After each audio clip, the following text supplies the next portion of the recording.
الأصول مش موضة قديمة. عارف يعني إيه أصول؟ مش لبس ولهجة ولا إنك تقول من فضلك وإنت متضايق ولا الكلام ده. الأصول كانت زمان إحساس إنك ما تكسرش بخاطر حد، إنك لو مش قادر تساعد على الأقل ما تأذيش، إنك تخاف تزعل حد أكتر ما تخاف تزعل نفسك. زمان الكلمة كانت عهد، والقعدة كانت عشرة، والجار كان أهل، والكبير كان كبير فعلا مش سن وخلاص. زمان كان يقولوا عيب، والعيب ده كان قانون غير مكتوب، ما يحتاجش محاكم ولا لايفات ولا فضايح، كان محتاج ضمير. زمان اللي كان يوعد يوفي، اللي يغلط يعتذر، اللي يغلط في حد يحس بالكسرة قبل ما حد يحاسبه.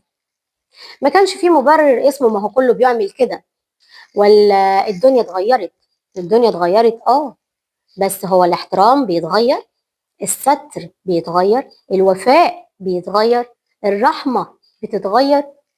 دلوقتي بقينا نسمي قلة الذوق صراحة، وقلة الأصل شطارة، والتجاهل بقى نضج، والأنانية حب نفس.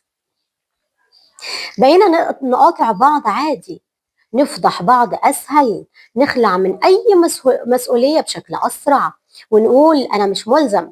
بس زمان كانوا ملزمين، مش بقانون، بأصلهم. الأصالة مش إنك تبقى قديم، الأصالة إنك تفضل إنسان في زمن بقى بيكافئ الأسوأ وبيضحك على قلب طيب. يمكن ما نقدرش نرجع الزمن، بس نقدر نرجع الروح، روح الأصول، روح إنك تبقى بني آدم محترم حتى لو محدش شايف، حتى لو محدش هيسقف ولا هيعمل فيوهات كتير. دي كانت دقيقة لقلبك، ما تفرطش في أصلك عشان تواكب العصر.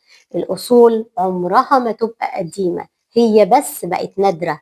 اللي عنده أصل عمره ما يضيع حتى لو الدنيا ضاعت حواليه.